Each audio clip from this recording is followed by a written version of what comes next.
মারা গেছেন বলে দাবি করা হয়েছিল, কিন্তু হঠাৎই তার ভেরিফাইড এক্স অ্যাকাউন্ট থেকে পোস্ট হলো ভয়ঙ্কর এক ব্যালিস্টিক ক্ষেপণাস্ত্রের ছবি। তাহলে কি সত্যিই বেঁচে আছেন আয়াতুল্লাহ খামেনি, নাকি শুরু হয়েছে ইতিহাসের সবচেয়ে রহস্যময় মনস্তাত্ত্বিক যুদ্ধ?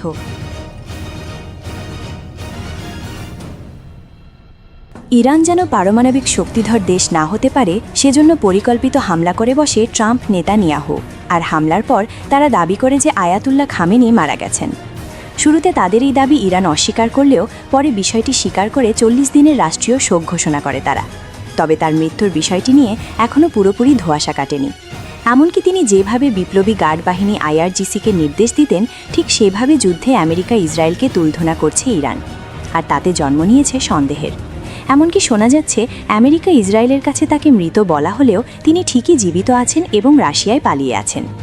এসব নিয়ে যখন জল্পনা তুঙ্গে, ঠিক তখনই সেই আগুনে ঘি ঢেলে খামেনির সামাজিক মাধ্যমে দেয়া হলো এমন এক পোস্ট যাতে রীতিমতো ঘুম হারাম হয়ে গেছে ট্রাম্প নেতানিয়াহুর। তবে কি বেঁচে আছেন আয়াতুল্লাহ খামেনি?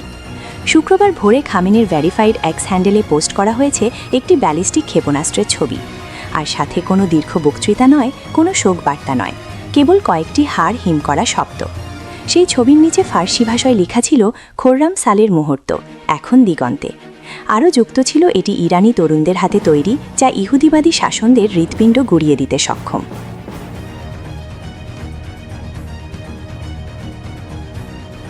এই একটি পোস্টে জুড়ে দেয়া একটি ছবি আর কয়েকটি শব্দে নতুন করে আতঙ্ক ছড়িয়ে পড়েছে বিশ্বজুড়ে।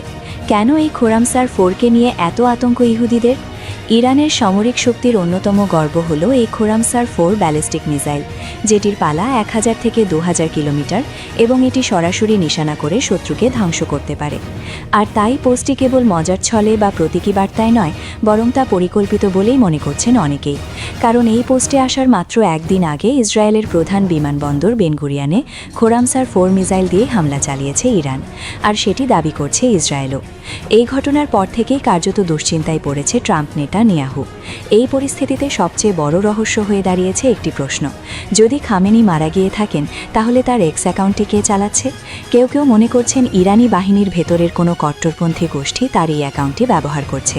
আবার অন্য বিশ্লেষকদের মতেই এটি হতে পারে এক ধরনের মনস্তাত্ত্বিক যুদ্ধ, যেখানে মৃত নেতার ডিজিটাল উপস্থিতিকে ব্যবহার করা হচ্ছে ভয় এবং বিভ্রান্তি তৈরি করার অস্ত্র হিসেবে।